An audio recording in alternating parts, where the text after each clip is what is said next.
My name's Dónall Flanagan. I'm nursery stock advisor based up in Ashtown, and I'm joined by Andy Whelton, who's our cut foliage and vegetable advisor based in Kerry, and Ruth Fennell is joining us as a specialist in collaborative and partnership farming with a lot of knowledge on succession. We've a good few people joining us today. The webinar is being recorded. If you have any questions, you can put them into the Q&A box and tick the anonymous box if you like. We won't reply to any of them in writing because when we reply in writing, your name will pop up and all is revealed then. So the plan is, you can type in your questions. We've got a couple of scenarios. Ruth is going to run through a good bit of information in her presentation, which is will, I suppose, reveal a lot of information there. And that'll take about half an hour, and then we'll switch over to some questions and I suppose some scenarios that we've come up with, but some that will seem very familiar to us from our experience. So Ruth, I'll hand over to you and I'll say thanks very much and welcome. Thanks very much, Andy, or Dónall, for having me. So as Dónall mentioned, I'm a collaborative farming specialist with Teagasc. A lot of people ask, what does collaborative farming mean and what is it all about? So it's really where we bring farmers together to work for the mutual benefit of all of those. So the area specifically that I tend to deal with is the likes of the registered farm partnerships, share farming, land leasing, contract rearing. We also have collaborations on nutrient sharing as well too. And as part of that, we also, I deal a good bit with succession and inheritance because I suppose those two are quite interlinked. So when people are looking at collaborative options on their farm, it's kind of looking where they're planning the business to go forward. And just to make a distinction with that, the succession itself isn't actual the transfer that takes place. Succession is all about the plans that you make and the progression that you make in your business towards its long-term future, and maybe bringing that next generation on board. And the process then of transferring the assets, that's basically the gifting or the inheritance bit of it. But the two are quite different in their structure, and you'll hopefully see that as we go through today's presentation. So what I'm going to really cover on today is a little bit in relation to the succession planning and the transfers of the assets and how we plan in relation to that and to do it as tax efficiently as possible. And then also a little bit of an exploration about the collaborative options as to how we can bring, whether that's our own family on board into the business structure, or maybe we're looking outside of the family unit and we're looking about bringing somebody else in to develop that business alongside with us as well, and what the options are in relation to that. So look, just starting off on that. So I'll firstly admit I'm not an expert on horticulture. My area is on the collaborative options, but how they work is really irrelevant on what the enterprise is. What's important is the structures that are in place. So I suppose looking at some of the aspects that have been highlighted as important concerns to the horticultural industry based on the KPMG report of 2023 to 2027, it identified two of the factors that we're actually going to cover today. So the first one is in relation to succession planning, and the issues that we're having within the horticultural industry is very similar to what we have across all agricultural industries, and also I'd say all family businesses as well too, where we're seeing an aging farming population. We're also seeing children being very well educated, going off and exploring other opportunities outside of the farm, and in some cases then making the decision not to come back home farming. So those existing businesses are then looking as to, well, what does this mean for the long-term structure of the business going forward? We're also looking then in relation to the collaborative options. And yes, they highlighted some in relation to the producer organisations, but they also highlighted the importance of the collaboration and the sharing of the knowledge and the experience. And that's what we see with these collaborative options. It's for all the world like an internship or a progression of the sharing of that knowledge to the next generation. So we will all have certain skills, and it's a matter of sharing those skills with us. We know from the Teagasc research that has been done, where we bring the next generation on board, where we bring young farmers into those business structures, we will generally tend to see an increase in the output on the farm and also in the financial performance of the farm. So that next generation are coming in with new ideas, new technologies that they're looking to explore and to develop as well too. And we can't then forget about the excellent knowledge and skills that are there for the existing generation that have built up that technical knowledge over the years and experience over the years. And it's a marrying of the two of those together. And yes, we might look at bringing the next generation on board and saying, gosh, well, now the farm has to produce enough for two rather than for one. But we would hope in those cases where we're bringing somebody else on board that will lead to an increase in output as well too. And therefore there's a bigger pot to be sharing from as well too as part of that arrangement. So look, some of the areas that we're going to focus on throughout the next half hour is we're going to have a look at the key considerations in relation to that farm or business transition. So I'll be quickly looking at wills and pensions, also looking at the considerations that are important when transferring the family farm in relation to the potential taxes and the reliefs that are there. And then we're going to explore some of those collaborative options. So look, to get the difficult bits out of the way and the bits that people never want to talk about and why it is so important. Where do you start in all of these discussions around farm succession?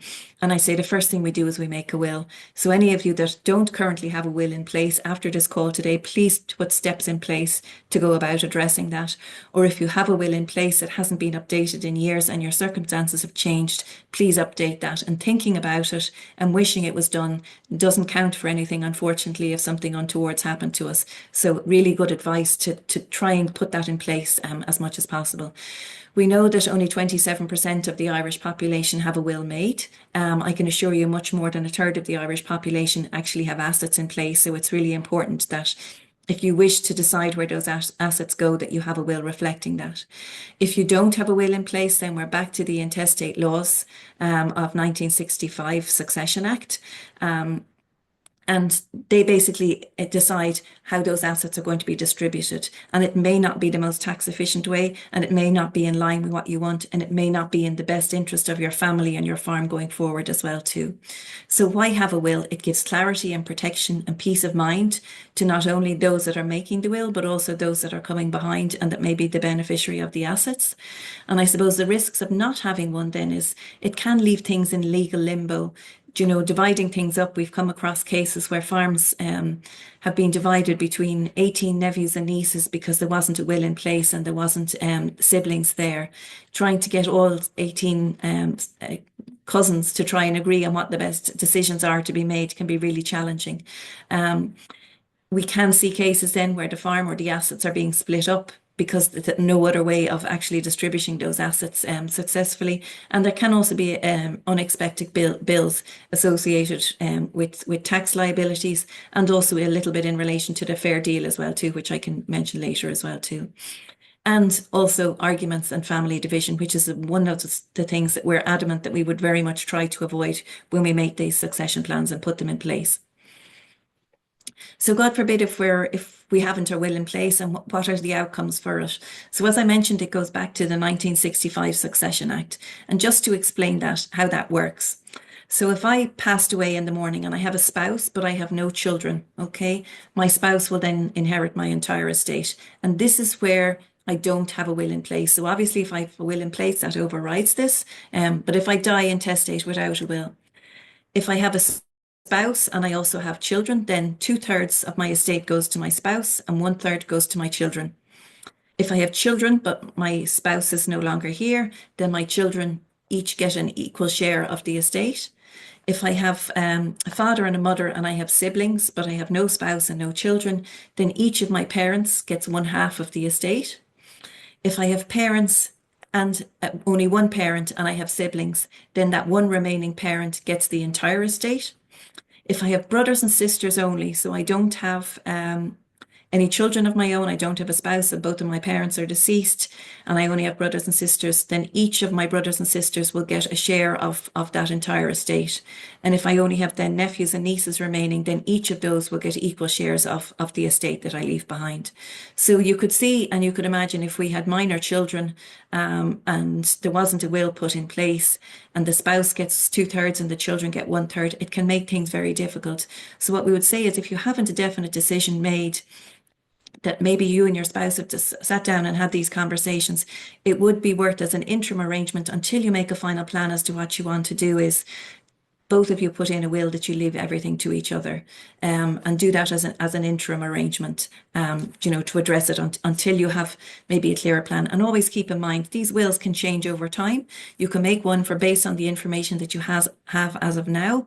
But if things change down the road, there's no issue with you updating those, and it's your last will and testament that will count on your passing. So I suppose, what are the benefits then for those of you that are the asset owners? I suppose you decide who inherits.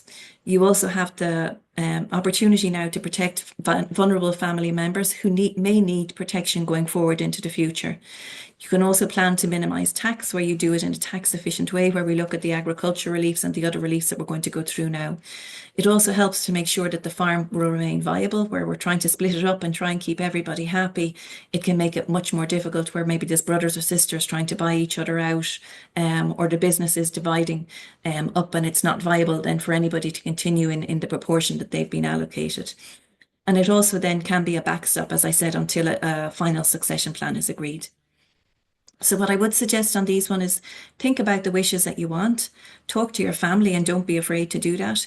Seek advice from your Teagasc advisor or your agriculture consultant and your accountants and solicitor, and put it in writing and make sure that you keep it updated. Really important as well that you have this conversation with your solicitor, because they can advise you as to the wording that should be done to ensure that your wishes are seen through as part of your legacy going forward.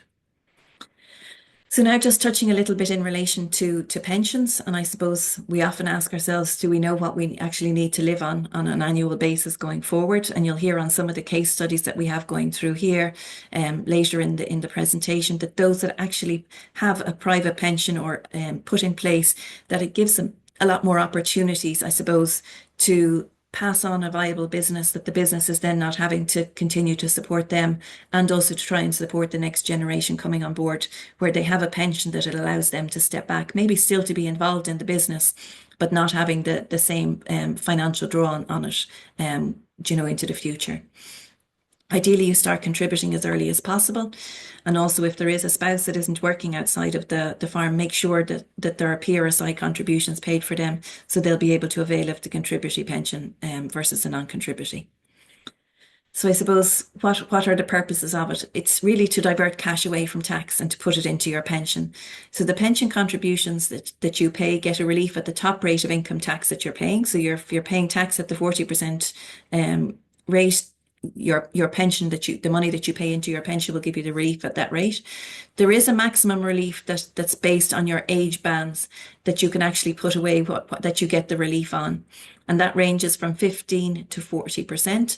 So if you're 33 or under, you can put up to 15% of your income aside and still avail of the tax reliefs on it. And if you're 60 or over, you can put up to 40% of your annual earnings away into a pension pot and still get the tax reliefs on it. And on retirement, then you can usually take up to 25% of that pension that you've put away as a lump sum. And then the balance of that is used to provide a regular pension for you over on a weekly or a monthly basis. So just to explain how that works, if we're looking at you making a €10,000 contribution into your pension on an annual basis, you're saving then €4,000 on income tax. Okay, so you're still paying out the 10,000 in relation to your pension, but you're having a saving of the €4,000 that you would have paid on tax. So therefore, the net cost of it to you is only €6,000 instead of the 10,000 that we're looking at. And what you'll be doing then is you'll be building a fund to pay your income in later stages of life. And the aim of that is to save tax at the higher rate when you're paying it into your pension, and that you'll be taking it out then at the lower rate or with no tax liability and at the withdrawal stage of availing of that at your 65 plus. Okay, so just having a little look in relation to the taxes and the reliefs, and I suppose really where you're coming from in relation to your own business. I know, speaking with both Dónall and Andy in advance of the call, we have some of you that will qualify in relation to the taxes from an agricultural point of view, another of you that will be looking at it maybe from a business point of view, and the taxes and the reliefs are quite different depending on that. So what we're going to run through now is hoping to touch on both of those aspects, but it is really important that you get independent financial advice from both your accountants and solicitors when you're addressing your succession planning going forward. So when we talk about the taxes and reliefs that are related to farm transfer, what do we look at as a successful farm transfer? I suppose it's really important that the incoming generation are happy, that the existing generation are also happy, and that the family unit is strong and united based on the decisions that we've made in that succession plan. I'd always say it's really important that you decide on the outcome that you want first. So don't go looking at the taxes and reliefs and what decisions can we make that'll result in the least amount of tax to pay. That we would rather to see you pay a small bit of tax, but make the right decision for you and your business and your family going forward, than make the wrong decisions or make rushed decisions to try and transfer before a certain age for somebody to try and avoid maybe stamp duty, and then realize that actually that decision wasn't the best one that we could have made for us and for our family. So think about that. And it is often the case that with timely and careful planning, we can see a lot of family farms transferred and farm businesses transferred with little or no tax liability once the correct steps are being taken and time has been given to plan around these as to how they can work going forward. So the first area that I'm going to look at, that I'm going to focus on, is in the taxes and the reliefs that basically apply from an agricultural perspective. So when I'm speaking about in relation to that, I'm talking about the mainstream agriculture. So whether it's tillage or whether it's growing of vegetables, or those where we're operating those as whether they're sole traders, or if we have some of those where we could be operating at limited companies, but you as an individual still own the land and you're looking about transferring those assets. So when we look at it and how it applies, we look at it from both sides of the equation. So we look at it from the transferor's point of view or the asset owner's point of view. And we also then look at it on the transferee or the receiver's point of view. And you'll see on the case here, when we're looking at the transferor or the giver of that asset, the taxes that relate to that is called capital gains tax. And what capital gains tax is basically an increase in the valuation of that agricultural holding. So it's the valuation of the holding when we actually received it. So let's just say that was 30 years ago, and it would have had a valuation put on it at that stage, or that can be estimated by an auctioneer as well too, versus the value of it at the time that we're disposing of it. And it's that increase in value then that's subject to the capital gains tax at 33%. Okay, based on the increase in land valuations that we've seen, and also in the increase in business structures over the last number of while, that tax can be quite significant. Certainly, Waterford is home for me, and we could say that land in Waterford currently is trading up on 20,000 an acre plus in some areas. So base that on maybe what evaluation it might have had 20 or 30 years ago, you could see how the capital gains tax could mount up quite quickly. So there are two main reliefs that we look at in relation to that. And the first one that I'm going to focus on here is called retirement relief.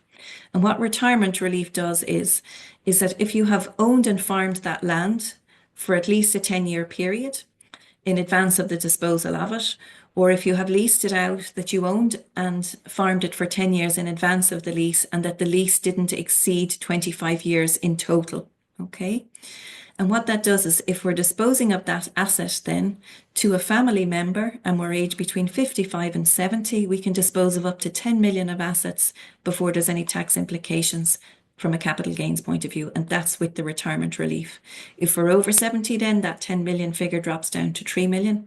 And if we're disposing outside of the family unit, or we're selling it on the open market, then that figure changes. So it's 750,000 if we're aged between 55 and 70, and if we're over 70, then that figure drops then down to the 500,000. Okay. If we're looking at it, then the entrepreneurial relief is where the retirement relief doesn't apply, and we're going to go through that in a little bit more detail on the next slide. If we then look at it then from the transferee side of view, there are two taxes that relate. And sorry, just to mention in relation to the capital gains tax, this applies when the current owner is alive. So if we're giving or disposing of our assets as a gift to the next generation, or we're selling those assets, but we're doing it while we're still here, this is when the capital gains tax arises. If it's something that we leave in a will, if it's left when we're passing, that's deemed as an inheritance by somebody, and therefore the capital gains tax doesn't apply for those that are leaving behind the assets. Okay, looking at it the transferee side. Okay, The two main taxes that are there is the first one is capital acquisitions tax. And again, like the capital gains tax, it's 33%. So for disposing of assets within the family unit, a parent to a child can give up to 400,000 from a parent to a child before there's any tax implications. There's three different categories of relationships then. If we're talking about from an aunt or an uncle to a nephew or niece, or to a cousins or brothers or sisters, or grandparents to grandchildren, that figure then drops from 400,000 to 40,000. And between unrelated parties, we can give up to a gift of up to 20,000 before there's any tax implications on that basis. There are two main reliefs that are associated with these. Okay, the first one is agriculture relief. And what agriculture relief does is where the conditions are met, where the asset test is met and the active farmer test is also met, they can devalue those assets by 90%. And in those scenarios, that 400,000 from a parent to a child, that figure then increases up to 4 million, assuming they meet the requirements for agriculture relief. The business relief we're going to go through on the next slide. The other tax that we're going to refer to is stamp duty, and that only happens if it's a gift or if we actually buy it on the open market. If we're talking about an inheritance, it's something that comes in a will, the stamp duty doesn't apply. There are two main reliefs in relation to that. The first one is the young trained farmer relief. So if we're aged under 35, we hold a recognised agriculture qualification and we're actively going to farm that land on an ongoing basis for at least 6 years. We may qualify for the young trained farmer relief, and that reduces the stamp duty from a current rate of 7.5% down to 0%. The other relief for stamp duty, which a lot of people are not aware of, is if we don't meet that 35 age cutoff point, or alternatively, if we're not actively going to farm that land ourselves, we have an alternative of consanguinity relief, where blood related to the disposer of the assets, and that reduces the stamp duty then from the 7.5% to 1%. So like I said earlier, I'd rather you make the right decision at the right time, rather than trying to make rushed decisions and maybe looking at, gosh, well, the son or daughter is going to be 35 in the next few months. We really have to hurry on this move and make a quick decision for the sake of a 1%, which they might be able to avail of with the consanguinity relief. So just moving on then, I suppose when we're looking at, we mentioned both the agriculture relief there in relation to those that are receiving the assets, and we also talked about the retirement relief for those that were disposing of the assets. So when those requirements don't apply, so where we don't meet the requirements of the agriculture relief or the retirement relief, there are alternatives available to us. So any of you that are involved maybe in relation to the market gardening, it's clearly defined by revenue that doesn't meet the requirements of farming. So therefore, we will be looking at the likes of the entrepreneurial relief or the business relief. Or alternatively, we're looking at shares in the company and the asset is being farmed through a company structure and the individual assets are owned by the company rather than the individuals themselves. We may be looking at these reliefs. And again, we'll look at this from the aspect of the asset owner or the disposer of the assets and also the transferee or the receiver of those. So in where cases of retirement relief not applying, we also have to look at the option of entrepreneurial relief. And what this does is it gives a capital gains tax rate of 10% rather than the 33% that we mentioned on the previous slide. And this is on the disposable of chargeable business assets. And as I said, that's a reduction from the 33%. As of the 1st of January this year, that lifetime limit has increased to 1.5 million. It was previously at 1 million. And in order to be able to avail of that, you must have owned the business asset for a continuous period of 3 years. And those 3 years must have been within the 5 years prior to the disposal of that asset. Then on the receiver side of it, we look then at business relief. And like the agriculture relief again, this is a relief for capital acquisitions tax, which is again is 33%. And like the agriculture relief, what it does is it devalues the asset that is being traded by 90%. There are some conditions that relate to this. So the transfer must have owned the business property for the 2 years prior to their death if it's in a case of an inheritance, or the 5 years prior to disposal in the case of a gift. The transferee then that's also taking the gift or the inheritance, they must own 25% of the voting rights or control the company or own 10% of the shares and have worked full-time in the company for 5 years prior to the transfer. And it's important to note then that they must retain and continue that business for at least 6 years on from that. So they're the main reliefs that are associated with the farm transfers. So we have the capital gains tax, capital acquisitions tax, and stamp duty. And where those are not options, then we'll also look at the entrepreneurial relief and the business relief. And just to mention as well too, if we're talking about shares in a company, there's generally a 1% stamp duty that will apply on those as well then too. Then having a little bit of look then at the collaborative farming options and how they might work in the horticultural scenario. So what is collaborative farming? It's where we have two or more farmers working together, where they pool their skills and resources in a formal arrangement so that it benefits all parties. And in order for these arrangements to work, it's really important that we have cooperation and compromise and trust. So you'll know yourself how good you are at working with others, what your strengths and your weaknesses are, and the type of people that you work with best. And they're the kind of people that we looked about bringing together on these collaborative arrangements. So what kind of arrangement would work for you really depends on what you want out of that arrangement. What level of involvement do you want? Do you want to be actively involved on a day-to-day basis, or are you looking to maybe be more stepping back and have just a managerial role in it, or are you happy to step back almost completely and you want somebody else to drive that business on, but that you will be taking some financial output from it as well too? What degree of responsibility are you looking for? Are you looking for something that's long-term, or are you looking for something, a more seasonal arrangement? So we have some farmers that are coming to us saying, look, my son or daughter has gone off, they're doing something else at the minute. I'd like to step back from the business now, but I'd like to keep the opportunities open maybe for them to come back into the business at a later stage and to allow them to drive the business forward. What are my options available? So they're the ones that we could look at for maybe we're doing for something seasonal. Maybe we're looking at bringing a family member in and we're looking about doing that more long term. Are we happy to look just inside the family, or are we prepared to go outside of the family and maybe look at what options are available there? And also then to decide what financial requirements do we require from this going forward. And this is where our pension planning has come into play as well too. So what we're going to just quickly look at is in relation to the registered farm partnerships, share farming and land leasing. And there are also other opportunities for those of you that are farming under the traditional herd numbers of bringing family members on board in relation to joint herd numbers or joint ventures, or also incorporating them into a company structure. So just to explain how the registered farm partnership works, it's used to bring the next generation into that business structure at an earlier stage, and it is also allowing the existing generation to step back in a much more gradual way. It's for all the world an internship or an apprenticeship for the next generation that are coming on board. And it can also be used to bring unrelated parties together. Obviously, to form any partnership, we need a minimum of 2 partners. With the standard registered farm partnerships that are recognised with the Department of Agriculture, these are for the systems where we're making a BIS application each year and where the asset owner is farming either through ownership or through lease a minimum of 3 hectares of ground. And these are what we would term our experienced farmers, where they're farming for at least 2 years. In order to form those registered farm partnerships in those scenarios, we have to have a minimum of one of those, what we would deem an experienced farmer. So farming for at least the previous 2 years with at least 3 hectares of either owned or leased ground.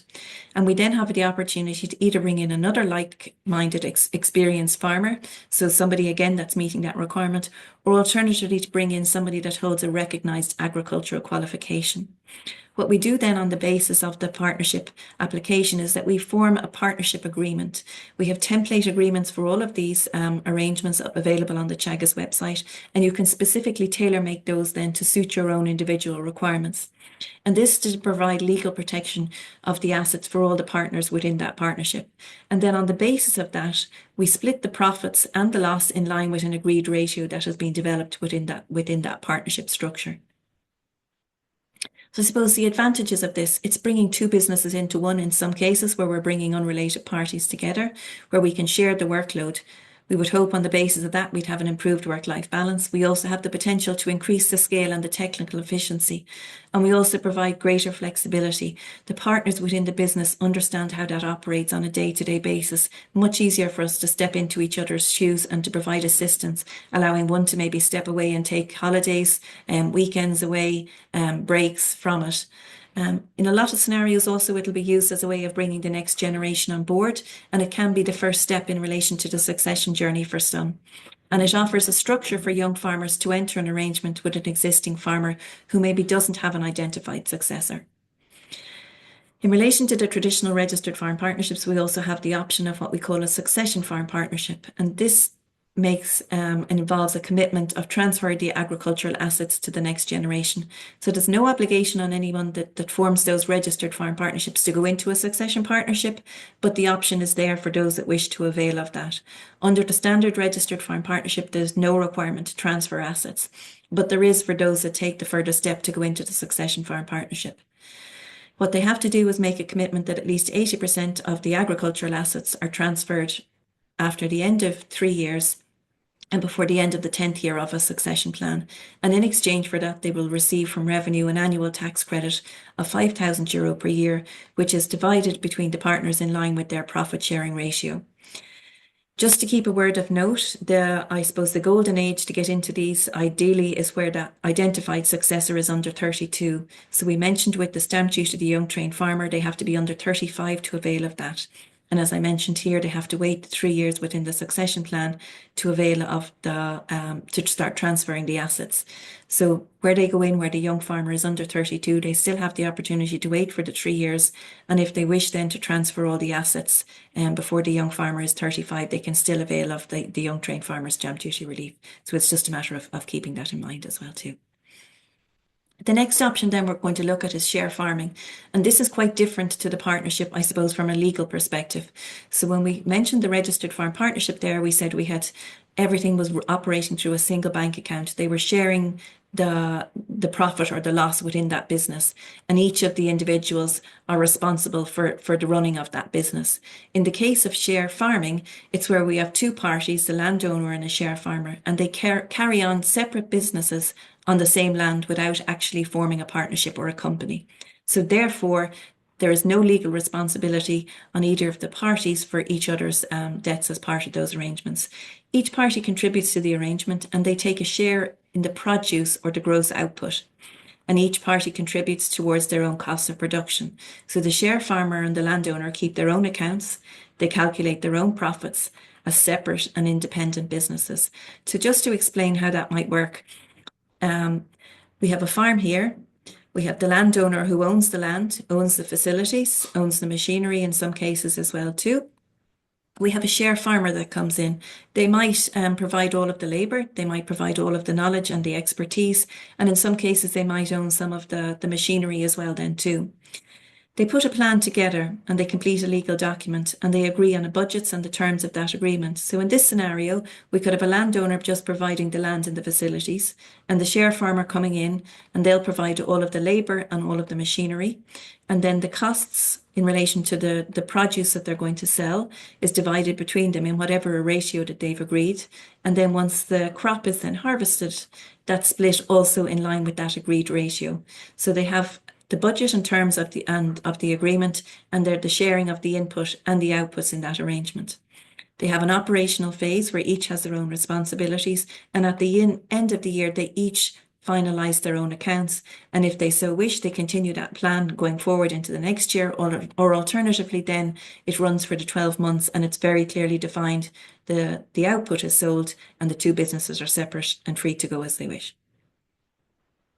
So what goes into that share farm agreement? A start and finish date, the provision of the assets by each of the parties, the income and the cost sharing arrangement, the rights and responsibilities of each party, and the procedures for dealing with any disputes.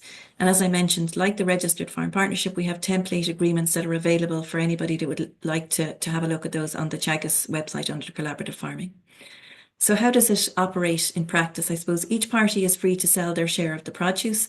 Both are responsible for their own costs of production and they both calculate their own individual profits.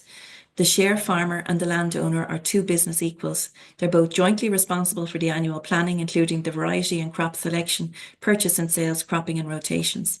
It's important to note for these to be recognised as share farm agreements that no rent is paid for the land. The share farmer is not paid for his or her labour, and a contract or hire cost is not paid to the share farmer for the use of his or her machinery. And in these scenarios, if one of the parties is registered for VAT, each party is responsible for their own VAT returns. Just moving on to the last one then in relation to that, to land leasing. I suppose everybody is aware of that. Mightn't always see it as a collaborative option, but it's the most common one that we have in Ireland. You'll be aware that there's significant tax allowances from revenue for the leased income where that lease is in excess of 5 years. It offers greater land security for the leasee, and therefore they can make better long-term planning. And from a landowner's point of view, they can step back from the farm while still receiving an income. And as I mentioned on that retirement relief as well too, where it's a recognised lease for 5 years or more, and where it hasn't exceeded 25 years in total, they can still qualify for retirement relief. So as you'll see there, where we have leases of 5 years and less than 7, we can take up to 18,000 tax free, and when it's 15 years plus, that can go up to 40,000. If that land is jointly owned as well too, between husband and wife, those figures can double as well then too. So just in summary then, really important, if you take nothing from today's call, I'd ask any of you that don't currently have a will in place, or if you have one in place that hasn't been updated for a number of years, please do that. Consider your pension options and discuss that with your accountant. Talk early and talk often with your family and plan well in advance for succession and farm transfers. And if you're looking at those collaborative options, decide what you want first from the collaborative arrangement, and then look at the option that will work for you. And all individuals should make sure that they're legally protected going forward into those structures, so that there's a peace of mind for all involved within those arrangements. Thank you.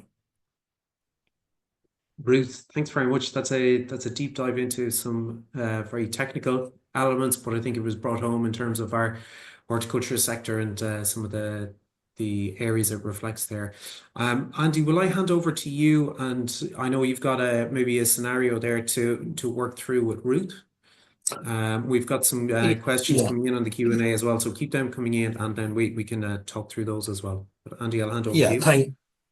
Thanks, Dónall. Thanks, Ruth. A lot of great information and guidelines there.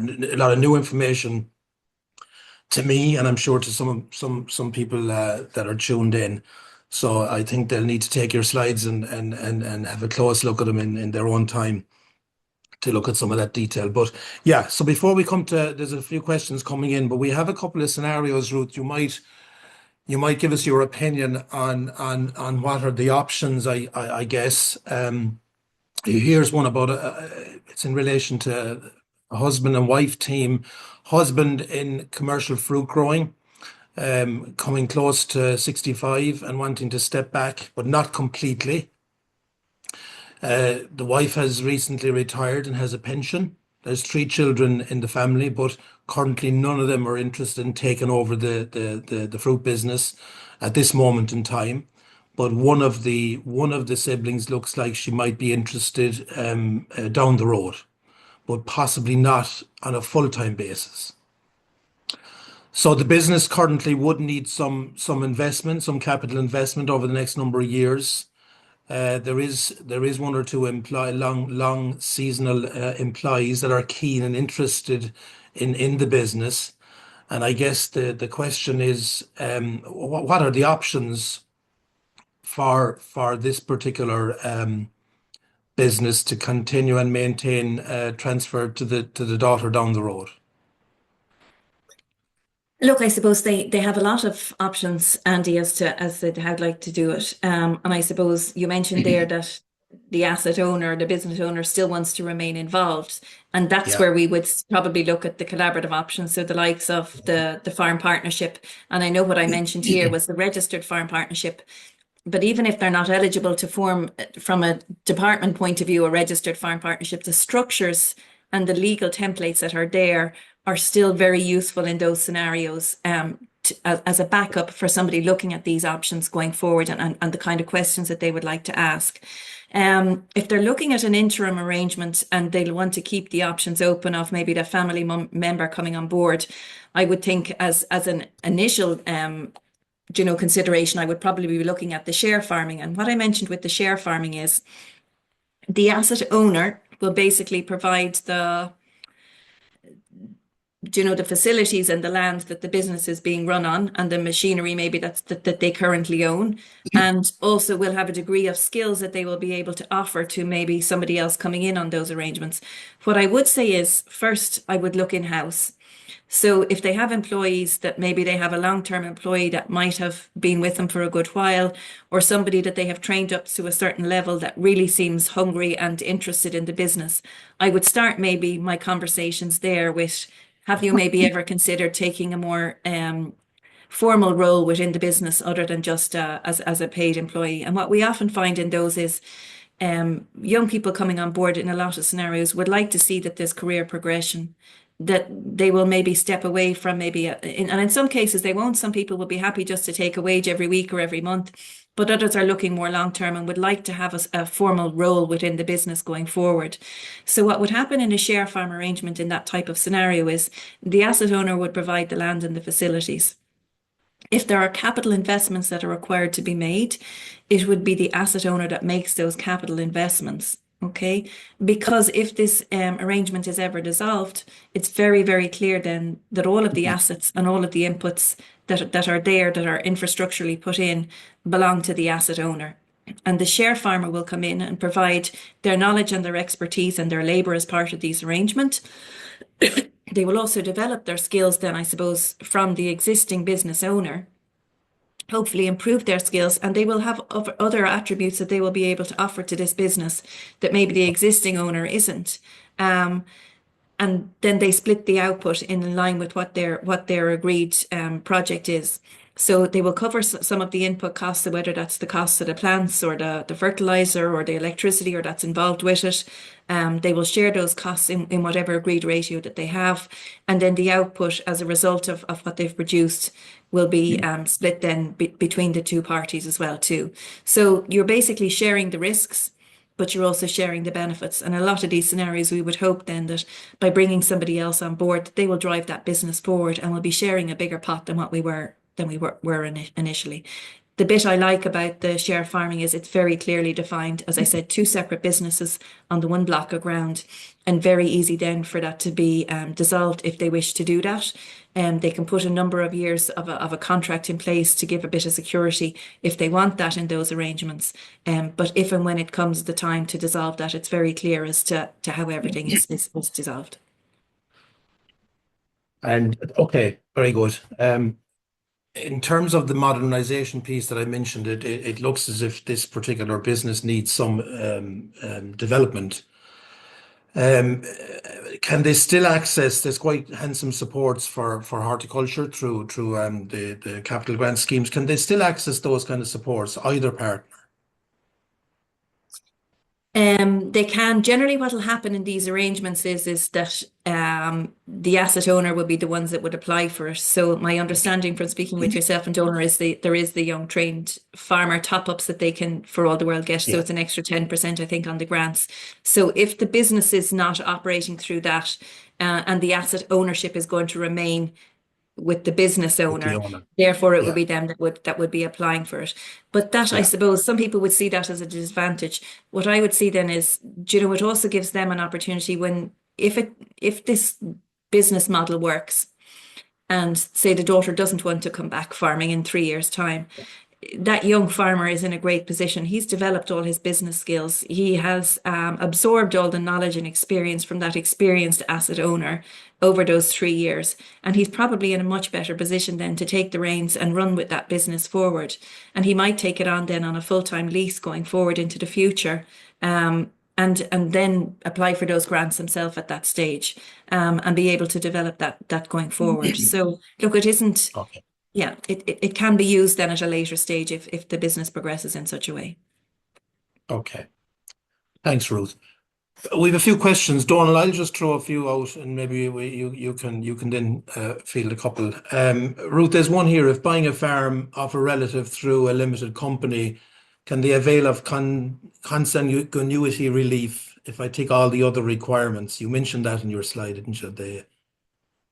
So the way that it works, it depends on, he's saying he's buying it through a limited company. If he's buying it as an individual and then he's going to lease it to the company, yes, he can, as long as he's a director and at least a 25% shareholder within the company. So he has to be a director and minimum 25% shareholder. But if he actually buys, if it's actually the company that's buying the land, then no, he can't avail of the consanguinity relief. It's back to the 7.5% stamp duty. So the company is a legal entity and not an individual, and that's the bit that people sometimes find it hard to get their head around. He's not buying it as him; he's buying it as the company. But if he's buying it as an individual and then leasing it to the company, yes, he can avail of the consanguinity relief. Yeah, and farm it through the company then. Yeah. Okay. like we alluded to a lot of the detail you mentioned in the slides, and you said, I think right from the start, it's important to avail of, good independent financial advice and tax advice. There's a couple of questions on tax, but as you say, they might be more for a tax advisor. But I'll read this one out. What is the benefit of forming a limited, unlimited company as opposed to a registered farm partnership? Are there inheritance tax savings?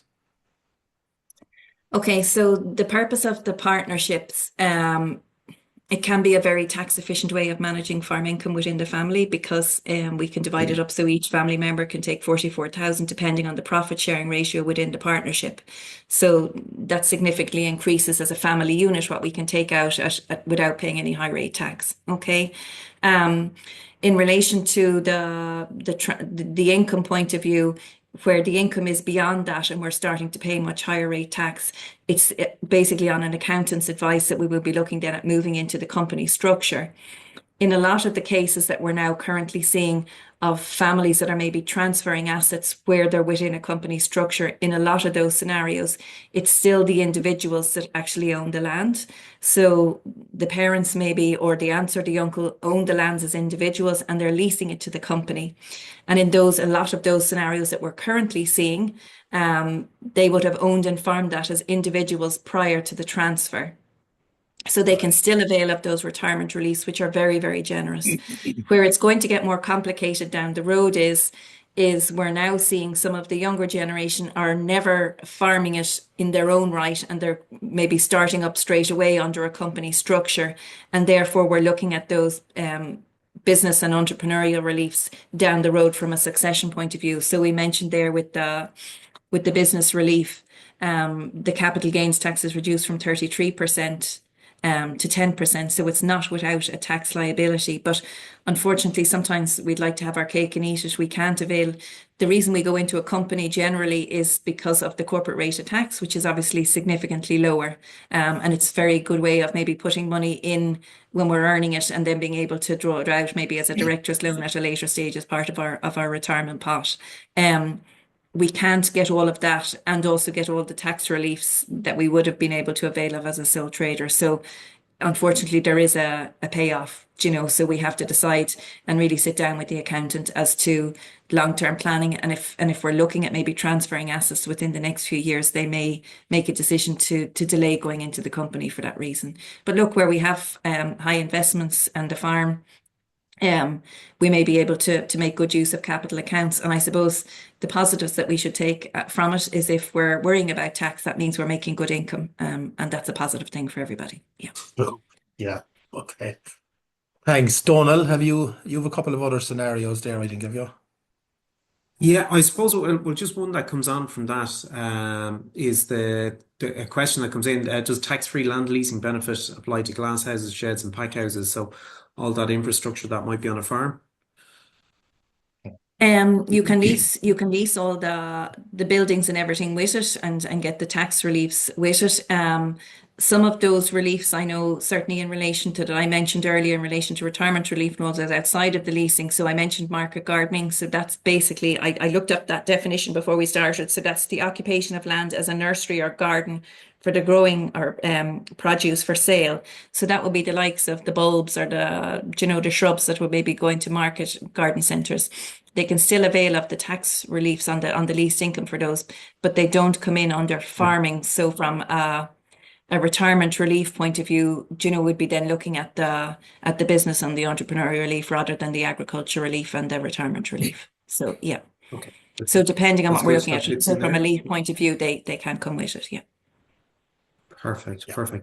There's one about partnerships as well, about just the minimum requirements for it. Is 3 hectares the minimum size for a partnership, or do you have any more details on that? So from a registered farm partnership point of view with the Department of Agriculture, in order to be eligible to form those, we have to have one partner has to have at least 3 hectares of utilisable agricultural land in order to avail of the registered farm partnership. So that's the minimum of it. That land has to either be owned or leased. So it can't be land that's taken on a con-acre basis. But as I said, we can still form partnerships and put all those legal protections in place and have the benefits of them without it being registered with the Department of Agriculture. But obviously, if we're looking to avail of, say, from somebody that's maybe has a tillage business alongside their horticulture business, where they might be on a bigger hectare scale, in order to avail of the likes of the TAMS funding and those as well too, being on the register is a requirement with those to be able to get that additional funding, that comes with the registered farm partnerships. Okay. Okay. I might just try one of the scenarios there we were discussing, if that's okay, beforehand. So it's a husband and wife with one son who is involved in involved in the farm but has full-time off-farm employment. They've a small-scale operation with 2 seasonal staff, and they're operating as a sole trader. So, and they are looking at options to transfer ownership to the son in the near future, considering the partnership as parents wish to remain involved on a daily basis and retain right of residence in the home. So where would what would be a good map for them, or what would a good future succession plan be for them? Okay, so they're looking at transferring the assets. So what I would say is make a very clear plan as to what all individuals want before we transfer any assets, because once you transfer the asset ownership to the next generation, it's up to them to decide what happens, and all full control then goes with the transfer of the asset, unless there's legal structures put in place as part of that agreement. So I would think that's important. You mentioned there in relation to right of residence, and I'll go back to again the 2 different tables that we went through in relation to whether this is an agricultural asset or whether it's going as a business structure. Okay, so where the dwelling house qualifies for agricultural relief is where it's coming with land assets with it. Okay, if we don't qualify as an agricultural asset, so if we're having to use the likes of the business relief or the entrepreneurial relief, the dwelling house does not form part of that equation. Okay, and that can be quite costly in some scenarios. So if the dwelling house was maybe worth up on, I don't know, 250 or 300,000, and as a parent to a child, you have a tax relief allowance of 400,000, you then only have 100,000 left for the rest of the business to come across. Now, if we use then the entrepreneurial relief, and that devalues that by 90%, that still gives us maybe $1 million of an asset that can come across. But it's important just to keep that in mind when we're looking at that. In that family scenario, I would say, where the son is working full-time off the farm, they also need to look at the tax efficiencies of the decisions that they make. So if it was his plan to continue working full-time off farm, anything that he takes from the business going forward, then assuming he's already above the 44,000, he will pay high rate tax on. So they need to look at the tax efficiencies of what that would do.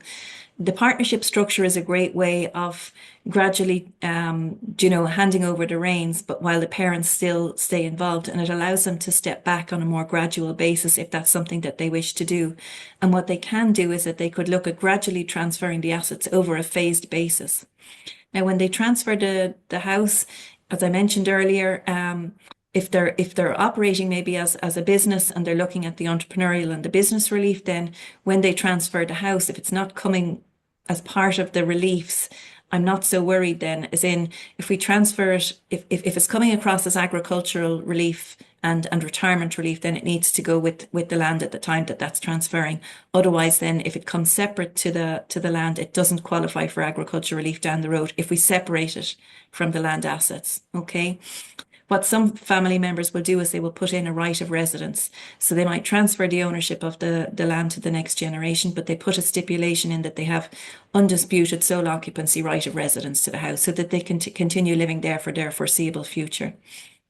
I think it's really important that both parties get good legal advice on this one, because officially they don't own the house anymore. So if the wife decides that she'd like to take a wall out between the kitchen and the living room and make it all open plan, or that the roof falls in on a result of a bad storm and it all needs to be repaired, where does that responsibility lie? So it's really important as a family that they sit down and have all these conversations.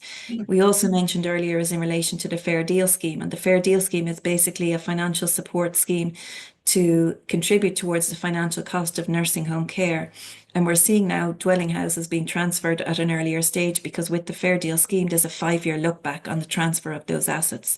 So if you require residential care and you sign up for the Fair Deal and you only transferred the house 3 or 4 years prior to that, the valuation of the house is still used in the calculations of the costs in relation to that. So it can still be a significant cost. So in the scenario that you've mentioned, just to summarize, I would say, first, look at exactly what the individuals want, discuss it with their accountant as to how efficient that would be from a tax point of view if the son is going to remain off the farm.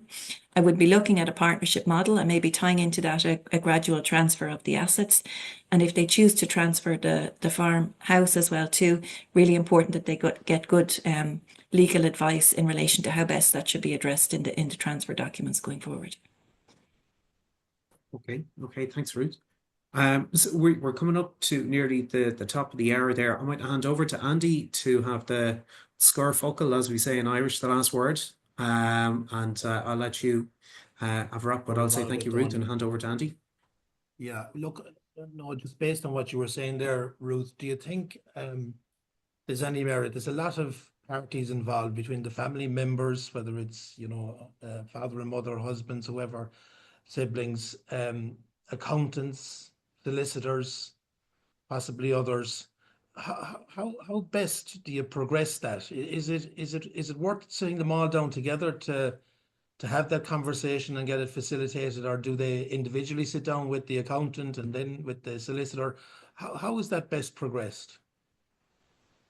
I think in all these scenarios, and especially when we talk about land and Ireland and family, they're very much intertwined, okay? And there's a lot of emotion. And I can sit here and I've talked about transferring assets and everything.